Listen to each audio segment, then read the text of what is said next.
Hi, welcome to the Diablo podcast. We are online at diablopodcast.com, and this is a service of diabloincgamers.com. I am on the phone tonight with Azure. Oh, wait, not Azure, with Xanth Ahoy hoy.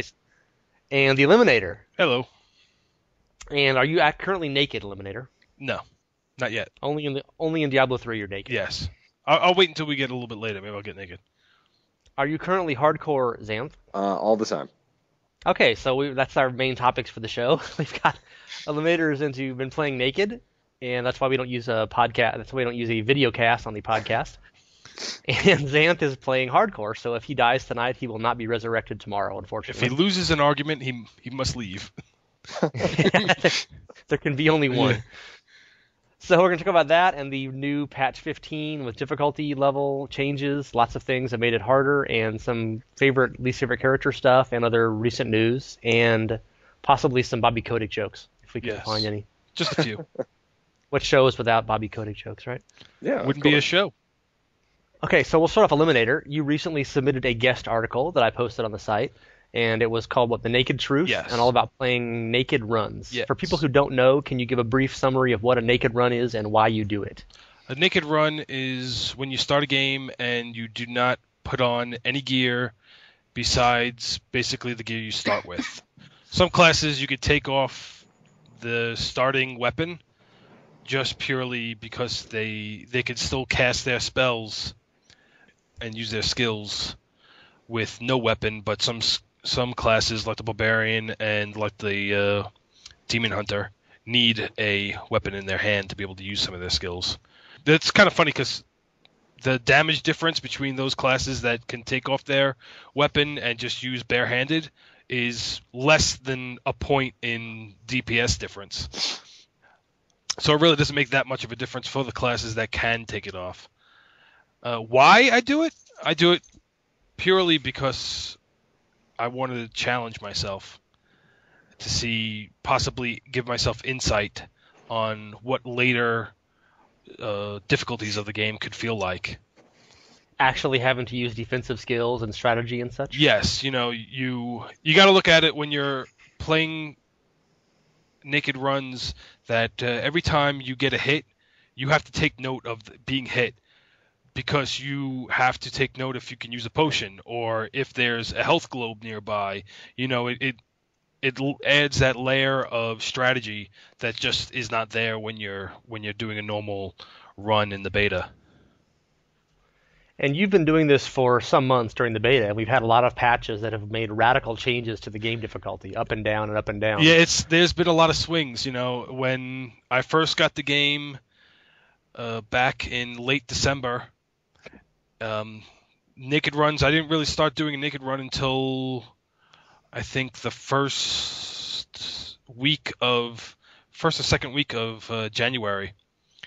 And that was back when, barbarians who have the most hit points only had 185 hit points at 9th level, which was tricky. Yeah, which was interesting because even though the damage of the monsters was half the amount of damage, you still had to worry about the fact that your hit points were so much lower. Then what was your hit points like 2 patches ago when they had the sumo suit version? The sumo suit, at level 8, you had something like 300 and something around there. Yeah, and now it's back down to what, 150 or something, or 200 again? I think it's still around 2 something. But it's down from the sumo suit version. Yeah, it's definitely down a little bit. And you really notice that with characters who aren't naked, because you just get a lot fewer vitality points and you get a lot less bonus per vitality point. Yeah. I mean, I was noticing just playing my Demon Hunter recently, like a level 11, I had like 370 hit points. And that's with pretty good equipment on. I mean, I wasn't really trying to get hit points, but I had not, I had crafted pretty much everything. Whereas like 2 patches ago, I would have had 800 hit points at that point in the same gear, same quality of gear. Yeah. Any question do you have about the naked run here, Xanth? Before I plow on. No, you're doing it hardcore too, right, Eliminator? I have done one in the patch before 15, and I actually have started to do. I'm like in the cathedral in level level 2. No, wait. No, I'm not in the cathedral yet. I'm on my way to the Forsaken Burial Ground or whatever it is. Are you Cemetery of the Cemetery, Forsaken. Forsaken Cemetery, something like that. Yeah, whatever. I've only played the game like thousands of hours. Okay, Yeah, right? no reason you should know the names yet. That's beyond me. are you doing them solo or are you grouping? Just solo right now, most of the time, because I just don't want to have to deal with other people who knows what they're going to be doing. Right. Have you tried naked co-op? You could call it, Streaker League or something. Naturalists. The Naturalists. No, I have not. I've been trying to maybe figure out somebody that would want to do the naked runs in hardcore just to check those out. Well, I would volunteer Eliminator if you want. Okay, we could do that. We can- But yeah, I mean, in 15, there's this sense of dread where I'm in the. Is it the Bloodmoor or the Black Marsh? Oh wait, wrong game. It's definitely the Bloodmoor. The Weeping Hollow. The Weeping Hollow, yeah, that's it. It's also the first area where you can really start to encounter some champion packs and stuff, champion and rare packs. And that's really when you get like, I could be dying pretty soon at any instant if some nasty rare pack hops on my head. Do you venture into the Den of the Fallen? I've been kind of unlucky or lucky, depending on how you want to look at it, as I have not encountered a Den of the Fallen since I've tried these. I think Xanth mentioned that was a place he died in a hardcore character, because you can still get Molten packs and there are other higher level boss mods in there. Molten fire bats, not fun. Yeah, I did encounter that one time when I was playing normal naked run, and yeah, they were interesting.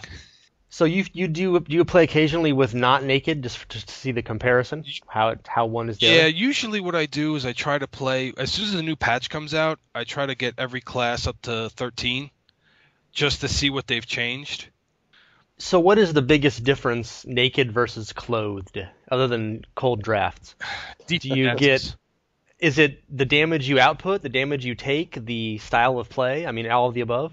All of the above. I think the biggest difference is definitely the DPS. Your DPS is only 3 when you're doing a naked run, while, your DPS is usually, when you're just wearing gear and stuff like that, easily gets to 12 midway through. Or 20 easily, by the time you're level 10 or so. Well, I'm saying midway through a normal straight run to Lich King, you're probably only going to have about 12.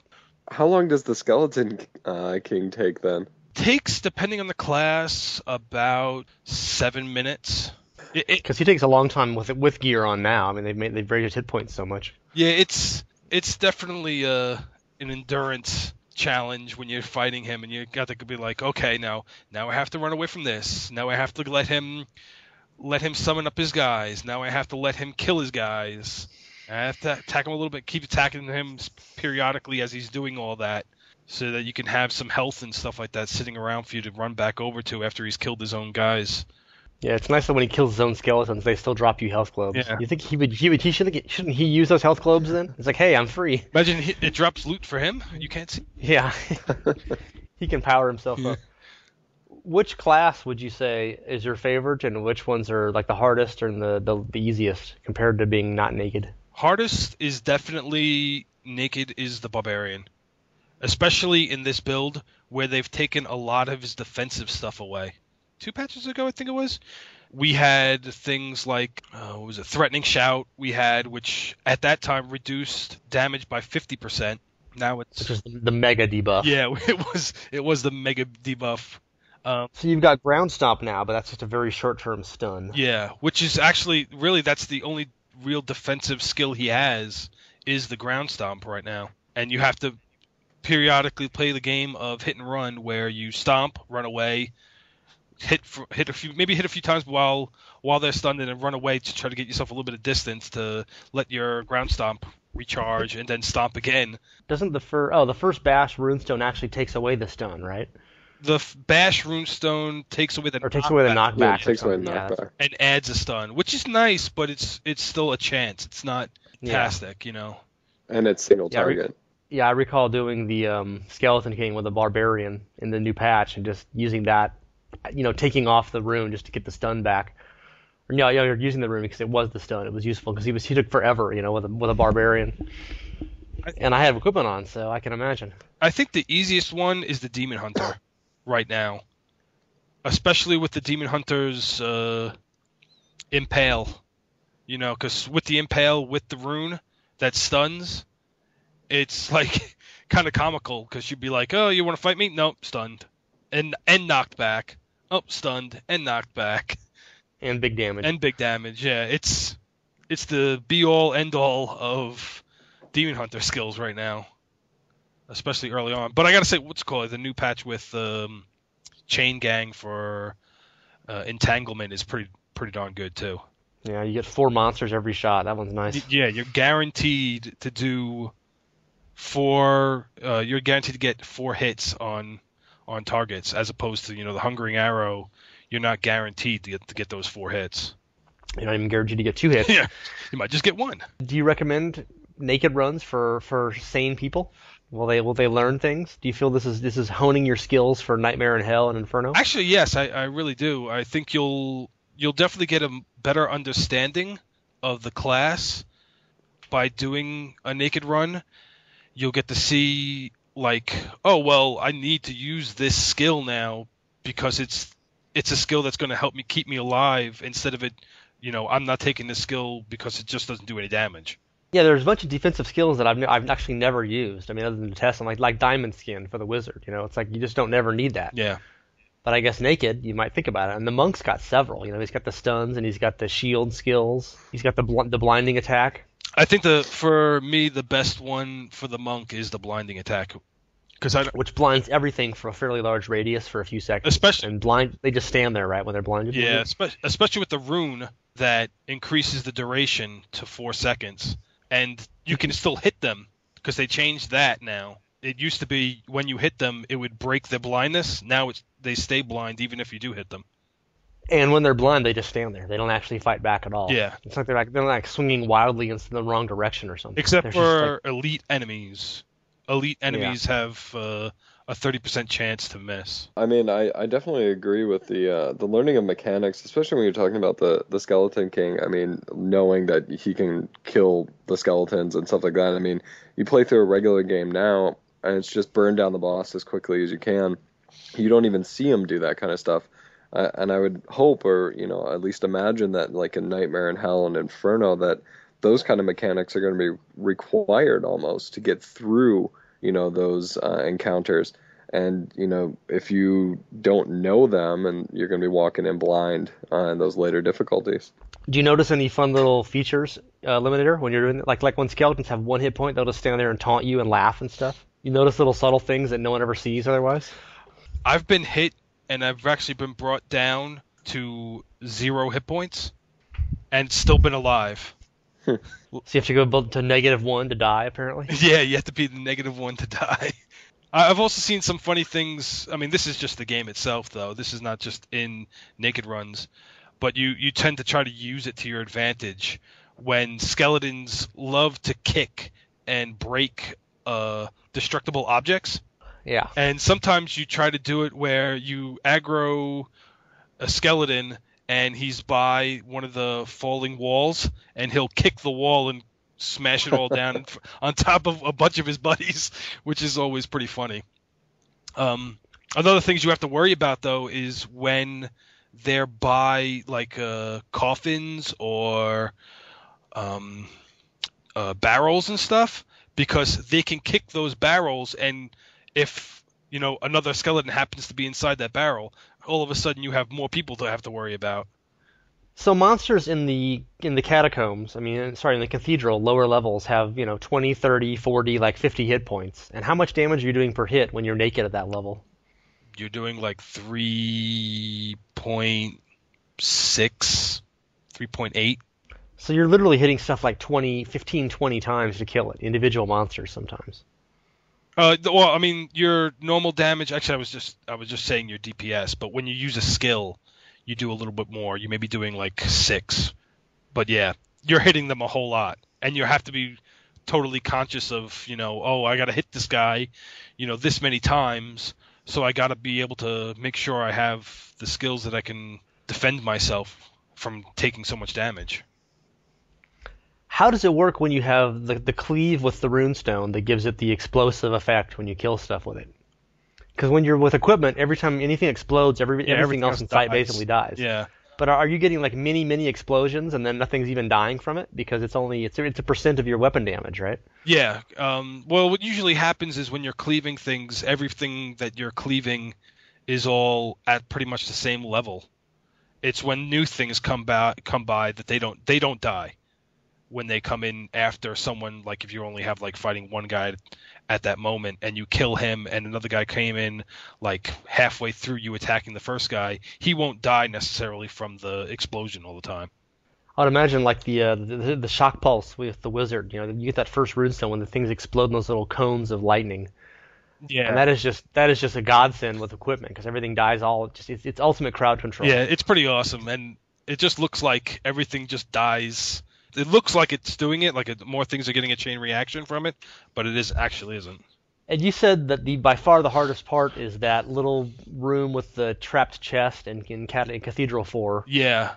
Where it pops up the four crypt gatekeeper things, and there's like millions of skeletons. Yeah, it's simply due to the fact of the archers, because there's so many archers that spawn, and you can't kill them because they're always in the back behind the shield bearers and stuff, and also the fact that the shield bearers take so much more damage.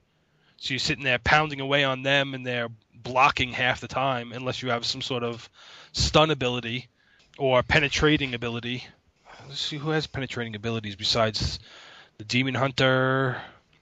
Not much yet. Yeah. I think that's Demon it. Hunter now is really about it, is for penetrating, since they took out Disintegrate for the wizard. What about the Jar of the Souls?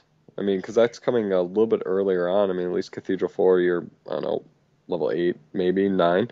Jar of Souls. I have not encountered the Jar of Souls in 15 yet. Okay. I encountered it in 14. I was able to survive that. I mean, I died a few. This was not non-hardcore, but I did. Right. I did survive one time, and then another time I did die when I was playing another character. You really, it's a hit and run. You got to try to stay on the outsides, not let them surround you. Because as soon as you're surrounded, you're pretty dead. Yeah, that's it. Because all you have to do is live for 60 seconds. You don't have to actually kill anything. I mean, obviously it helps. Yeah, I mean, especially you can just keep darting around. the time that I lived, I was playing the monk, which I think is kind of funny. Some people think the monk is, or at least by the description, they say monk is supposed to be fragile, but the monk is not fragile with his defensive skills. In my playing of it, definitely the barbarian is the most fragile class, which is kind of funny if you think about it. He's supposed to be the bruiser. I would agree with you 100% on that one. I mean, the monk can at least heal himself too, and that's a great little oh shit button just in case. Did either of you guys get to play the Beyond the Fence areas, the bonus areas for like 2 days when those were available?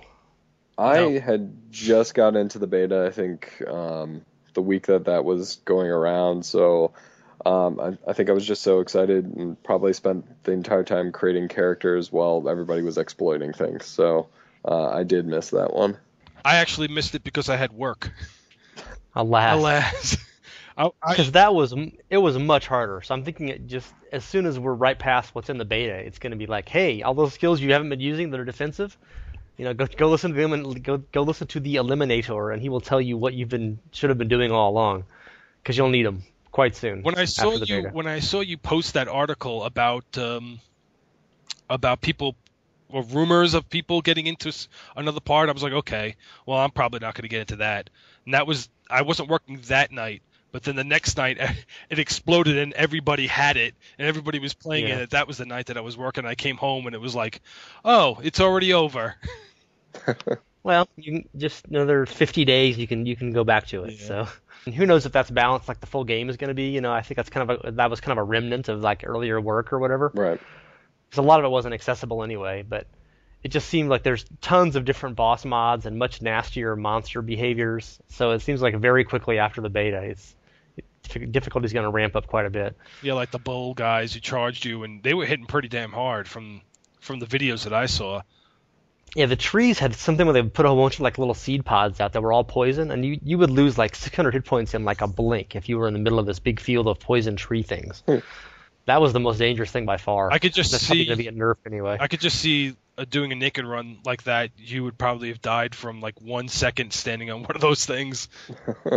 Yeah, you had to be. You still don't really have any. There's like no resistance on equipment yet anyway, even at that point in the game. Yeah. But yeah, it was deadly, but it was much more interesting. I mean, partially because it's just something new and different. But we've been making jokes about how easy the beta was for like 4 months on the podcast, and it's gotten steadily harder. And finally, in patch 15, it actually is kind of hard. And you can even die playing hardcore, which you might know something about, Xanth. Yes, definitely I do. You can die. I wrote about it just last week, just focusing on my first character that I decided to take all the way to 13 in hardcore, which was the barbarian, which Eliminator you just talked about being most likely the most fragile, which is the ironic part. And it took me 2 deaths before I actually got to 13. Both of them were, I mean, my fault, being kind of stupid and rushing too quickly, but the first was the Den of the Fallen with a molten bat pack that quickly had me down to next to no life, popped a potion and leaped right into the fire again, and died. And the second one I took all the way to the skeleton by myself, thinking, it was group play last time, that, they were so much stronger, and maybe if I'm just by myself, I'll be okay. Rushed into the Skeleton King at maybe level 7 or 8. Just didn't have enough power to finish him off at that time. So then I had to start, thinking, obviously not to the extent of Eliminator's play, but being a little more conscious of what I was doing, the skills I was using, and then when to be in a group and when not to be. You did understand the rules of hardcore going in, right? Well, of course, but I think from playing... You just get lulled by it. It's so easy 99% of the time. You just kind of get lulled, I guess. Right, from playing the beta from before, and it just steamrolling through that.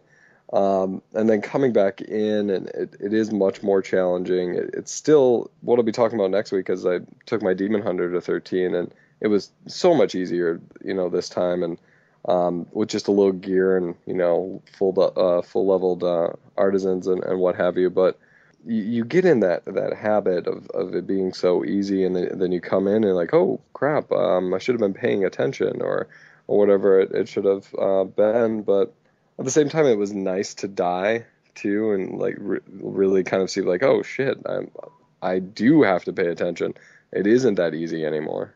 It gave you a chance to test out the Halls of the Dead as well, right? Oh yeah, definitely. I actually I think the day the patch dropped with hardcore, I quickly leveled up a monk to 10 to unlock hardcore, and then leveled up another one to show off the Halls of the Dead as well.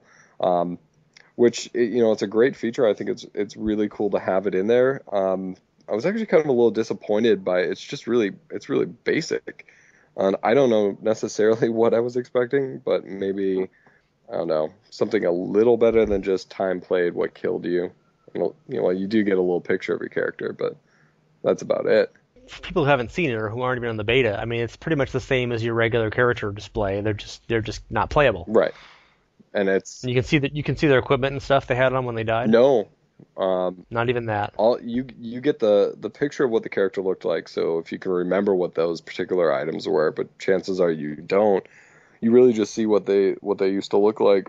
And so nothing interactive. You can't. Yeah, nothing interactive. Stats or anything. I know a long time ago we said it would be really cool if there was a video of how you died, but then when you actually think about it, that would require so much server space, and you have to constantly be filming the character in case it does die. And we all have those close calls and what have you. I don't know. I don't know necessarily what I expected, but it's still nice to have something. I'm not going to lie and completely crap on the feature. It's great that it's there, and it definitely solves the character space problem. Yeah, and once they're in the Halls of the Dead, they do not count against your 10 character limit. But they have to be level 10. Anything below, and then they're just a ghost that does count against you until you eventually delete it. And there is no achievement for dying at level 1. I did check that out just in case. Did you try dying before you even got to the town? I did, and they don't let you die.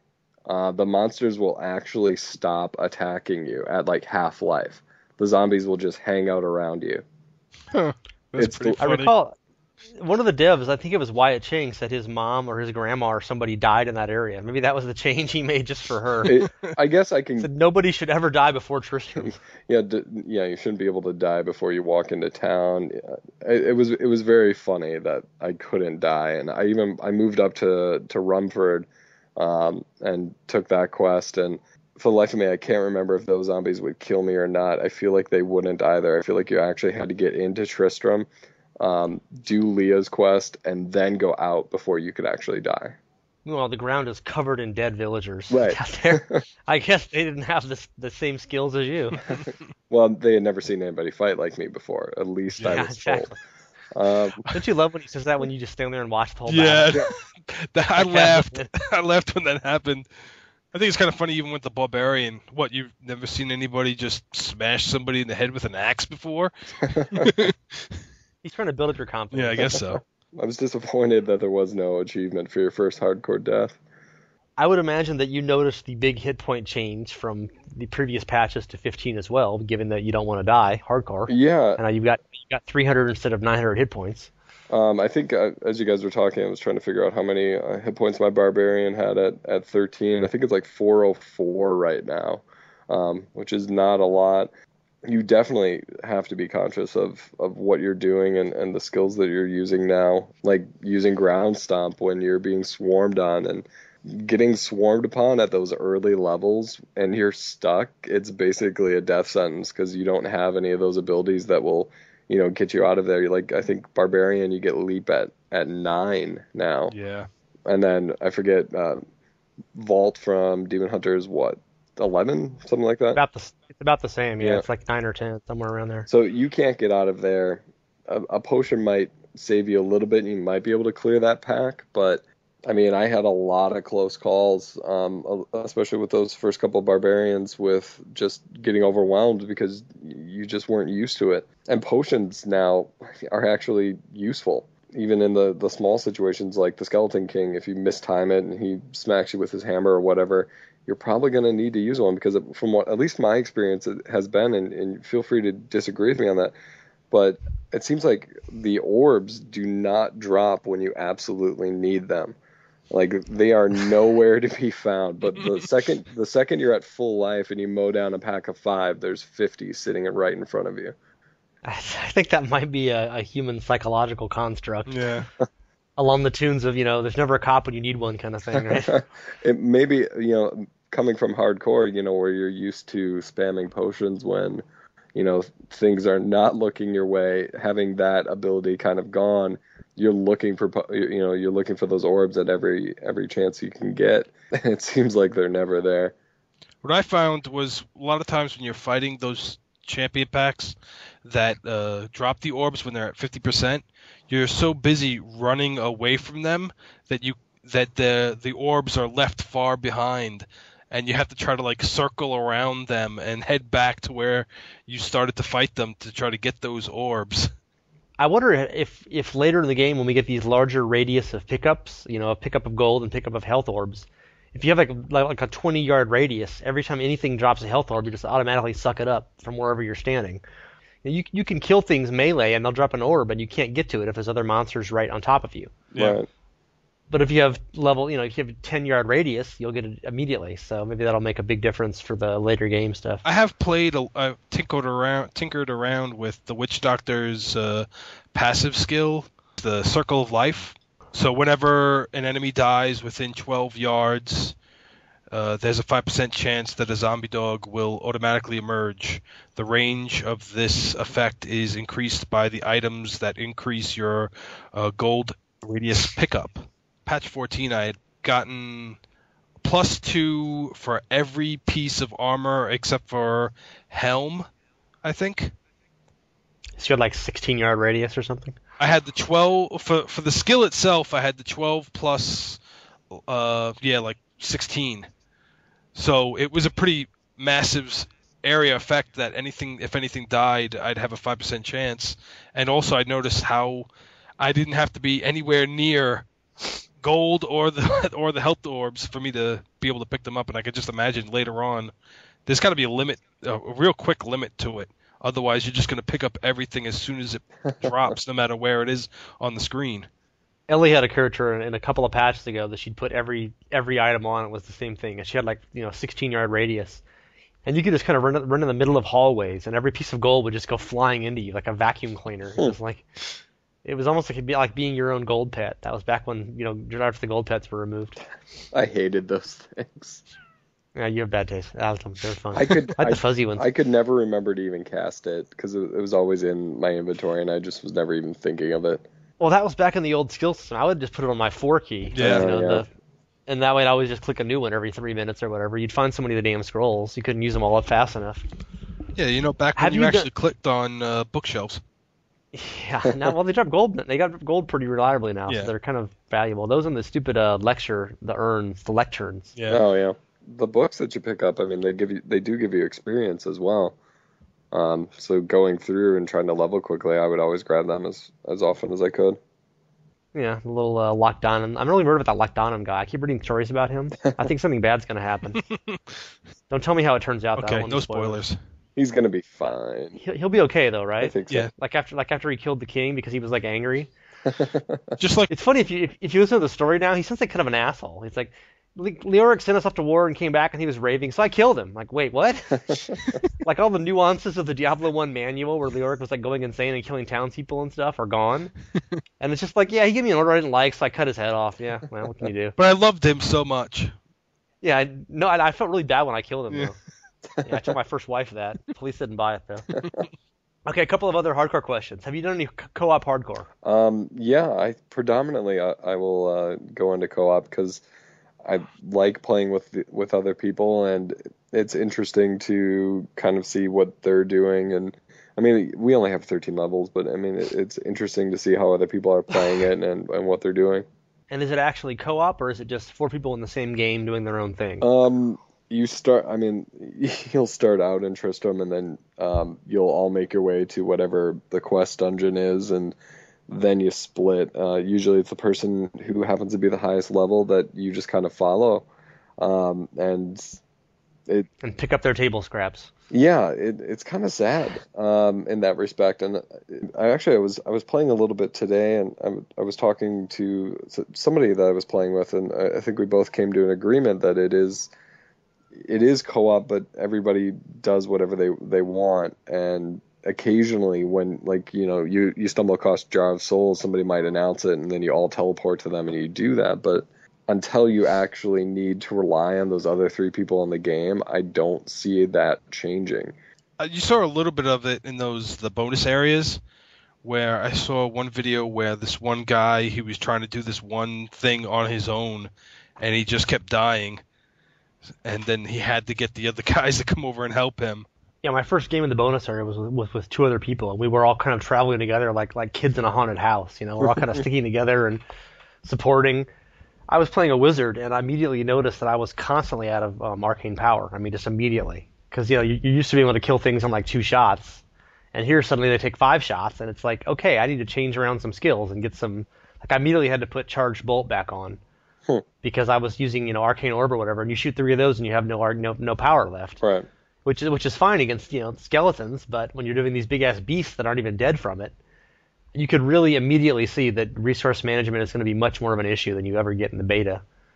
So hopefully, what you say, Xanth, and what everyone else has noticed, that people just sort of play in the same game and run their own way, is kind of it's a remnant of the easy difficulty and everyone having done the same levels 2,500 times in the beta, etc. Right. And also you being out leveling the monsters and everything in the areas that you're in. Okay, one last hardcore question. Twinks. Are you using twinks? Do you have purist thoughts that they shouldn't be allowed? Diablo 3 is very twink friendly. I'm not adhering to a no twinking policy right now. Would I later on? Probably not, considering I died twice with that barbarian. It's so much easier. I can definitely tell you that. When you start out with nothing, you definitely do face, a lot more challenges going forward. And then just in my next characters that I've played after, since, leveling up the artisans and having a nice gold stockpile and whatever, you can just deck that character out from, level 4 or whatever once you can start putting on good stuff.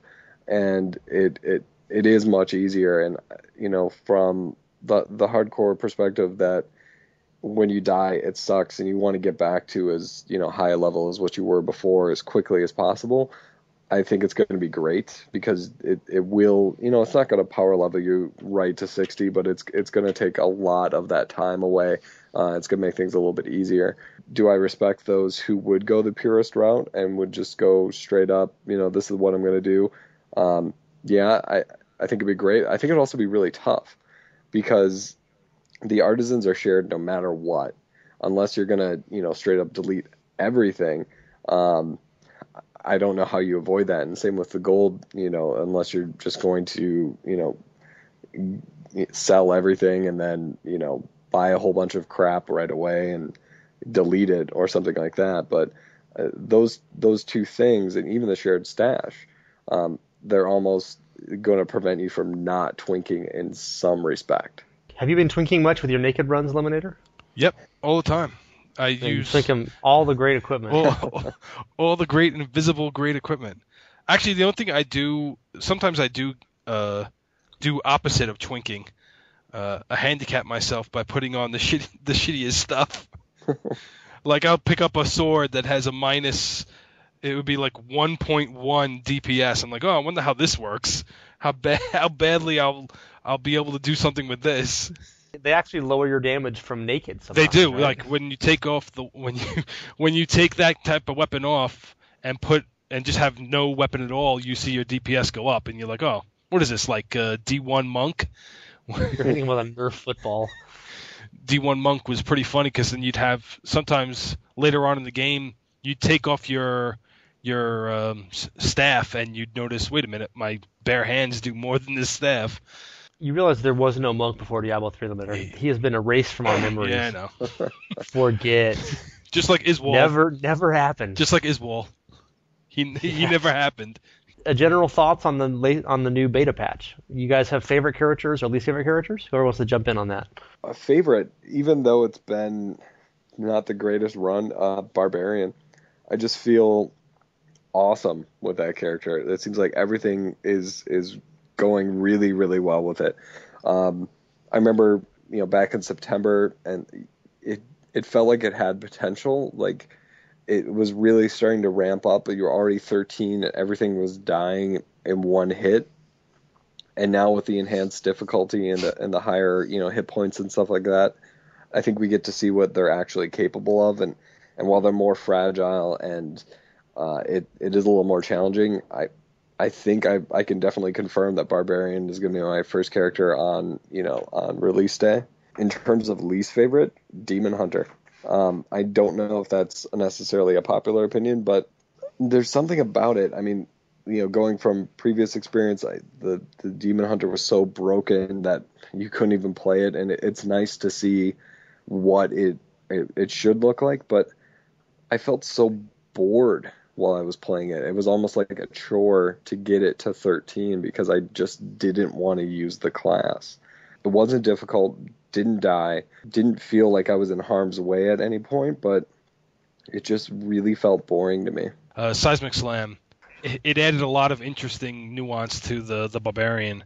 The cool factor definitely went up once you were able to do something like a leap attack and then do the Seismic Slam right after it and then watch the whole crowd of skeletons behind your target just fly up into the air and explode.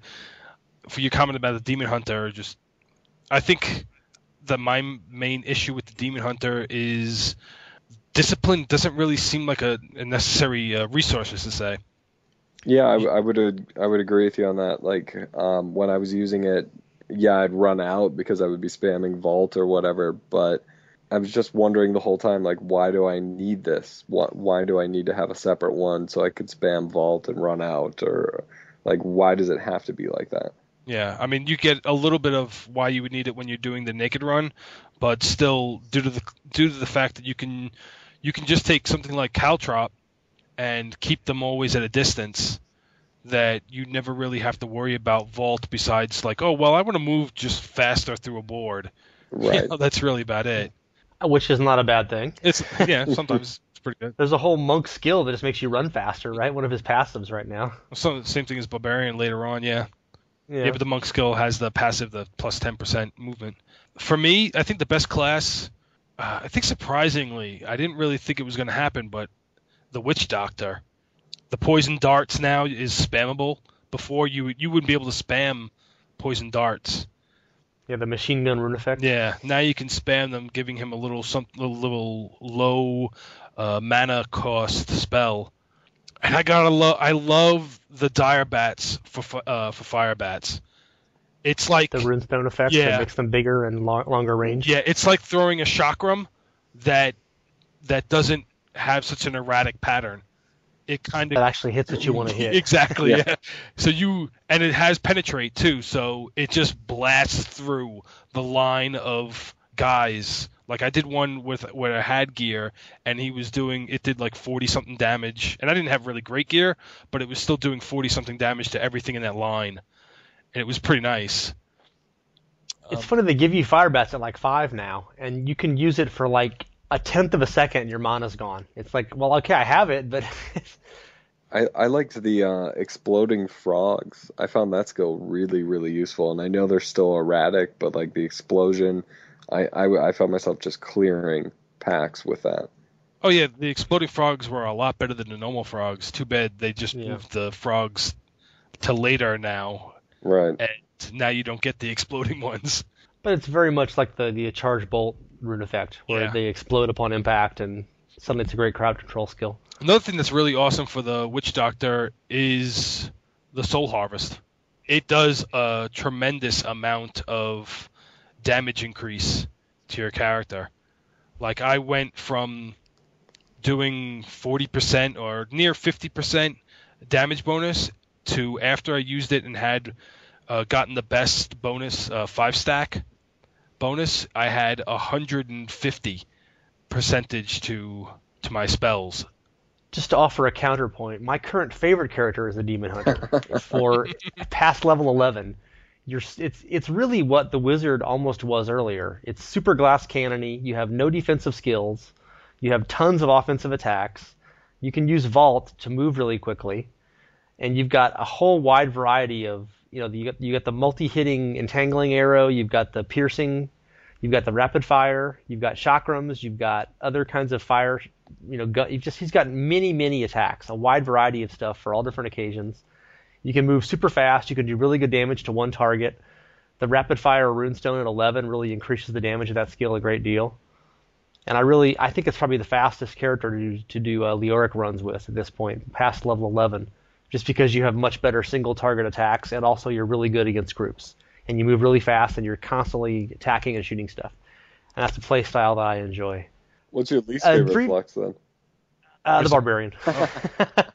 I thought you were going to say Monk, because last time we talked, you were kind of down. I haven't even played a Monk in this patch, actually, so I can't comment on that. But I would have, but since I have Windows XP, I haven't played it all for about 4 days now. Thanks Blizzard CS. Way to test out that patch launcher. There were some changes to the monks, though. The fact that they got rid of the exploding palm as a spirit builder, and now it's just the spirit spender.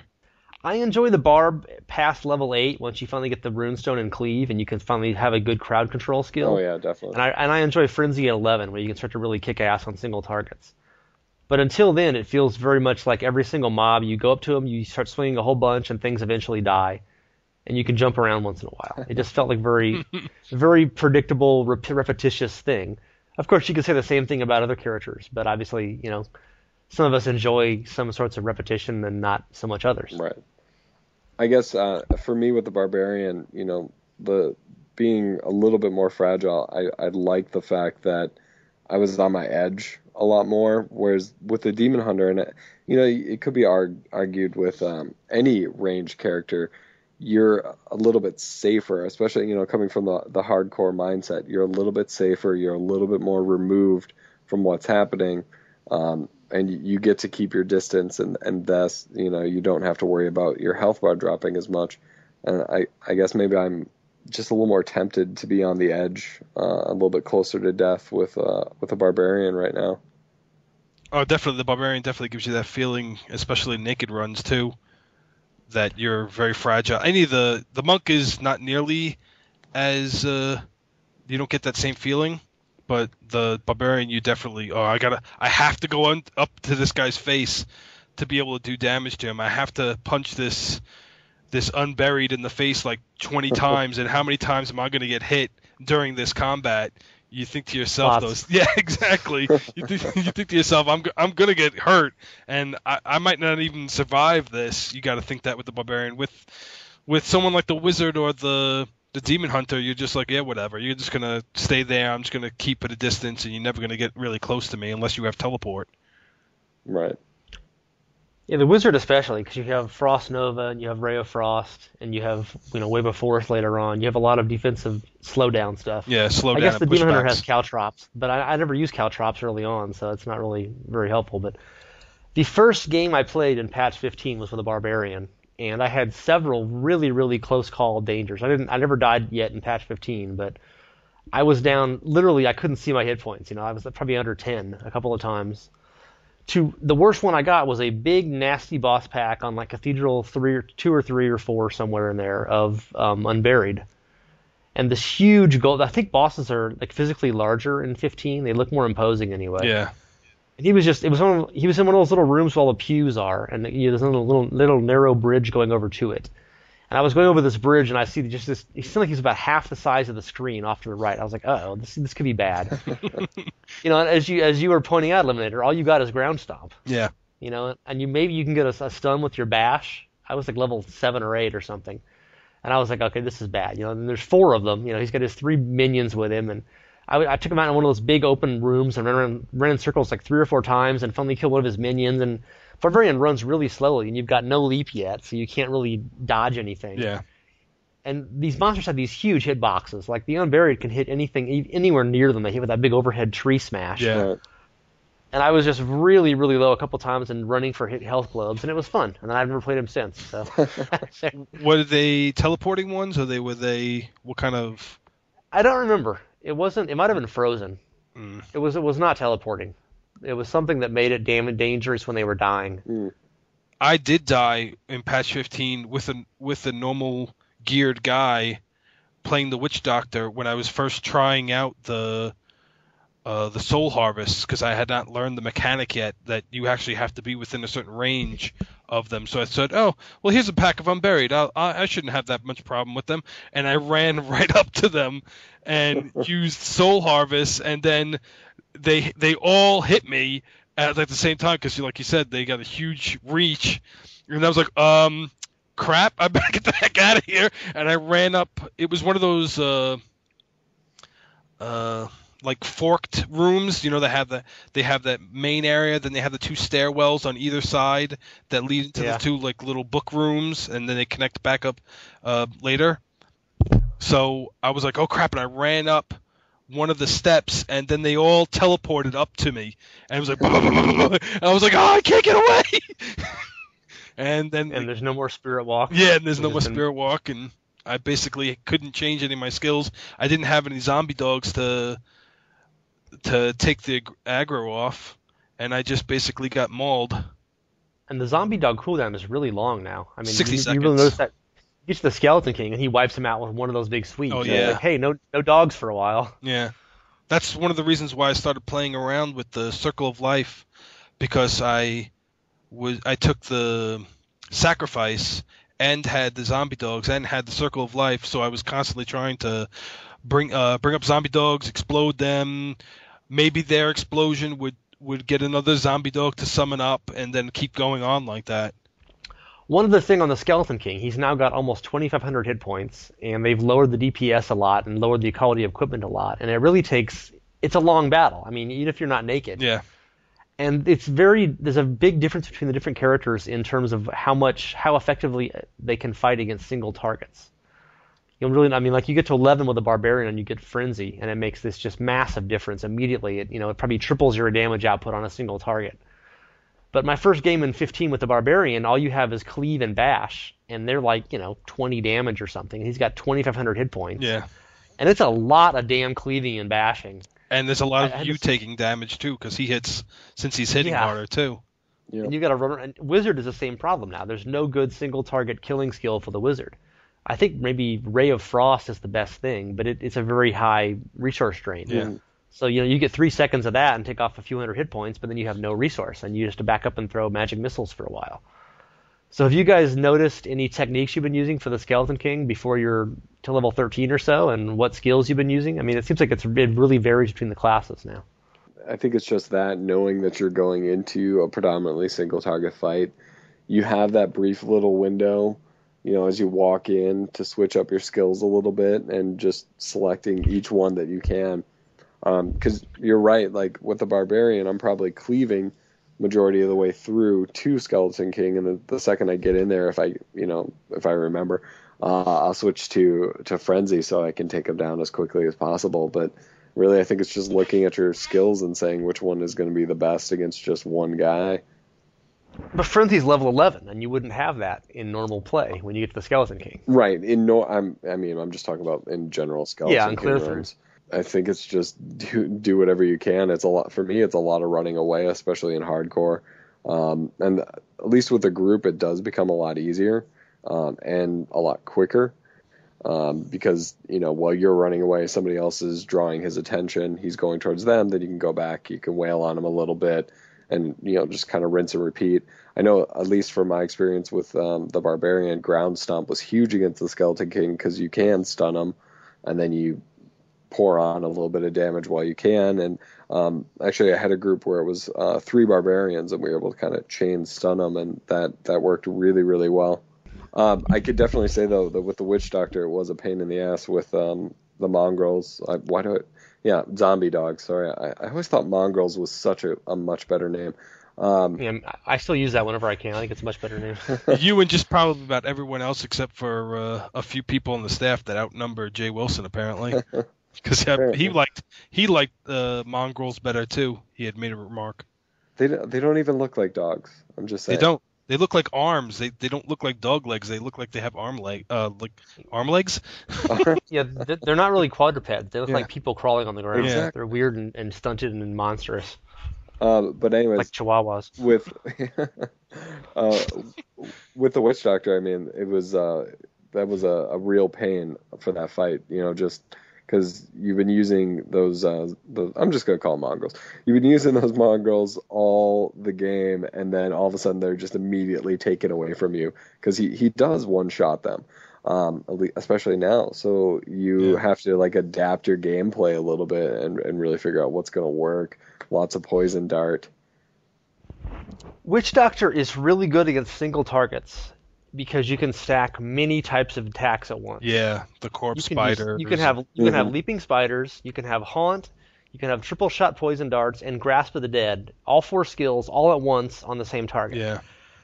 The problem is that kind of sucks when the skeletons come out, because suddenly there's 9 skeletons and those skills are all everything's getting hit at once. Right. Except for with the grasp of the dead. Yeah, grasp of the dead's still awesome. Yeah. And you can kind of target your triple shots, but I mean, haunt is not bad for the large group also, but I think actually the Witch Doctor might be the most effective against the Skeleton King if you can not have the skeletons, just because, he's got 20 different things all doing 3 damage per second at once. Yeah. He's not hitting with massive shots, but it can really add up quickly. It's definitely a lot easier when you're not relying on the mongrels / zombie dogs, when you're just relying on his spells that he has. Like I said with the Soul Harvest. Soul Harvest is great when you're fighting him, because now every time he summons up those guys, you're getting 100% more damage, 100% damage increase when they're out, and you use the Soul Harvest, and then you just haunt a couple of guys and throw some corpse spiders and some poison darts on the Lich King. Lich King, I did it again. Damn it, Skeleton King. Damn Blizzard and their damn properties. Your World of Warcraft weakness creeps in. Warped my mind with their World of Warcraft. Are you playing the Panda beta, by the way? No, I don't have the yearly pass or anything like that. You could have got your free Diablo 3 though, no? Yeah, but I want the collector's edition. Well, you get $60 off. I guess you've given up on WoW for the time being. Yeah, I don't know. I can't deal with the grind anymore. Out of curiosity, what are your plans for the 15th? Are you guys going to the store? Are you digitally downloading or not buying it on release date, which would seem ridiculous? I'm getting the CE version, the collector's edition version for people who don't know what the CE stands for. And I know somebody at the store, so I might be able to get it a little earlier, like say 9 o'clock West Coast time. Like I could convince them, come on, it's 12 o'clock over there on the East Coast. Why don't you just do it? 12 o'clock somewhere. It's 12 o'clock somewhere. Cause just give me it, because I can't play it. It's not like I can play it until they unlock the servers anyway. I don't know how long I'll be able to stay up, but I'll try to stay up as long as I can. That's what she said. Yeah. I'm planning on getting the digital download, and I've already downloaded that, the install, the 7.6 gig, whatever it is. Right. Which is the install, and in theory, that you'll just need the gameplay and the patch, which won't be too big, and hopefully that'll be zooming along. Didn't they say you can't do that unless you've pre-ordered it from them? Well, they don't give you the link unless you pre-ordered it, but some people like me have posted links elsewhere. Oh, okay. But it's basically just like Diablo 3 had, Diablo 2 had the install disc, and the gameplay disc and the cinematic disc. Right. It's basically just the install disc. Oh, okay. I mean, it's not the same thing exactly, but it just saves you whatever time it would take for your computer to install that from the DVD normally. If you try to run it now, it gives you a pop-up message and says the sky is still raining fire. It's not release date yet or something like that. It's kind of cool. I'm torn. I would love to maybe, I need to do my research, but maybe go out to a midnight release, maybe interview a couple people for the site, kind of get that perspective. But the lazy part of me just kind of wants to digitally download.